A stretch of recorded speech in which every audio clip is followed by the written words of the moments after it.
വിശുദ്ധ മത്തായി എഴുതിയ സുവിശേഷം അധ്യായം 20 വാക്യങ്ങൾ 29 മുതൽ 34 വരെ. അന്ധന്മാർക്ക് കാഴ്ച. അവൻ ജെറീക്കോയിൽ നിന്ന് യാത്ര പുറപ്പെട്ടപ്പോൾ ഒരു വലിയ ജനക്കൂട്ടം അവനെ അനുഗമിച്ചു. യേശു ആ വഴി കടന്നു പോകുന്നെന്ന് കേട്ടപ്പോൾ വഴിയരികിൽ ഇരുന്ന 2 അന്ധന്മാർ ഉച്ചത്തിൽ നിലവിളിച്ചു, കർത്താവേ, ദാവീദിന്റെ പുത്ര, ഞങ്ങളിൽ കനിയണമേ. മിണ്ടാതിരിക്കാൻ പറഞ്ഞുകൊണ്ട് ജനക്കൂട്ടം അവരെ ശാസിച്ചു. അവരാകട്ടെ, കർത്താവേ, ദാവീദിന്റെ പുത്ര, ഞങ്ങളിൽ കനിയണമേ എന്ന് കൂടുതൽ ഉച്ചത്തിൽ നിലവിളിച്ചു പറഞ്ഞു. യേശു അവിടെ നിന്ന് അവരെ വിളിച്ചു ചോദിച്ചു, ഞാൻ നിങ്ങൾക്ക് എന്ത് ചെയ്യണമെന്നാണ് നിങ്ങൾ ആഗ്രഹിക്കുന്നത്?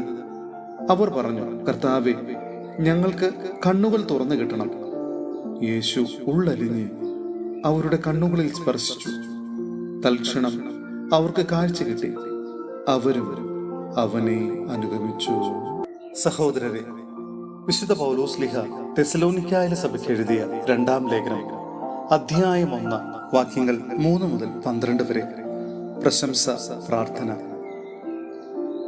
നിങ്ങളുടെ വിശ്വാസം സമൃദ്ധമായി വളരുകയും നിങ്ങളേവരുടെയും പരസ്പര സ്നേഹം വർദ്ധിച്ചു വരികയും ചെയ്യുന്നതിനാൽ സഹോദരരെ, നിങ്ങൾക്ക് വേണ്ടി എപ്പോഴും ദൈവത്തിന് ഉചിതമാം വിധം നന്ദി പറയാൻ ഞങ്ങൾ കടപ്പെട്ടിരിക്കുന്നു. അതിനാൽ നിങ്ങളിപ്പോൾ സഹിച്ചുകൊണ്ടിരിക്കുന്ന എല്ലാ പീഡകളിലും ദുരിതങ്ങളിലും നിങ്ങൾ പ്രകടിപ്പിക്കുന്ന സ്ഥൈര്യത്തെയും വിശ്വാസത്തെയും കുറിച്ച് ദൈവത്തിന്റെ സഭകളിൽ വെച്ച് ഞങ്ങൾ തന്നെ അഭിമാനിക്കാറുണ്ട്. ദൈവരാജ്യത്തിന് വേണ്ടിയാണല്ലോ നിങ്ങൾ കഷ്ടപ്പാടുകൾ സഹിക്കുന്നത്. ആ ദൈവരാജ്യത്തിന് നിങ്ങൾ അർഹരാക്കപ്പെടണമെന്ന ദൈവത്തിന്റെ നീതിപൂർവകമായ നിശ്ചയത്തിനുള്ള തെളിവാണിവയെല്ലാം.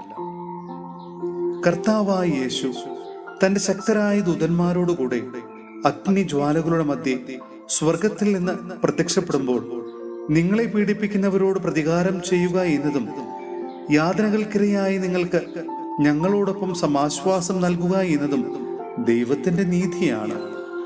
അപ്പോൾ അവൻ ദൈവത്തെക്കുറിച്ച് അജ്ഞത പുലർത്തുന്നവർക്കും നമ്മുടെ കർത്താവായ യേശു ക്രിസ്തുവിന്റെ സുവിശേഷം അനുസരിക്കാത്തവർക്കും എതിരായി പ്രതികാരം ചെയ്യും. അവർ കർത്താവിന്റെ സന്നിധിയിൽ നിന്നും അവന്റെ ശക്തിയുടെ മഹത്വത്തിൽ നിന്നും തിരസ്കരിക്കപ്പെട്ട് നിത്യനാശം ശിക്ഷയനുഭവിക്കും.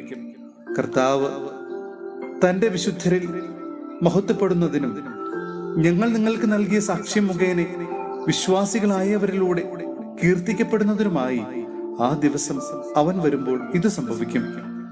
നമ്മുടെ ദൈവം നിങ്ങളെ തന്റെ വിളിക്ക് യോഗ്യരായി പരിഗണിക്കുന്നതിനും നിങ്ങളുടെ എല്ലാ സദുദ്ദേശങ്ങളും വിശ്വാസത്തിന്റെ പ്രവൃത്തികളും തന്റെ ശക്തിയാൽ പൂർത്തിയാക്കുന്നതിനുമായി ഞങ്ങൾ സദാ പ്രാർത്ഥിക്കുന്നു. അങ്ങനെ നമ്മുടെ ദൈവത്തിന്റെയും കർത്താവായ യേശു ക്രിസ്തുവിന്റെയും കൃപയ്ക്കനുസൃതം അവന്റെ നാമം നിങ്ങളിലും നിങ്ങൾ അവനിലും മഹത്വപ്പെടട്ടെ.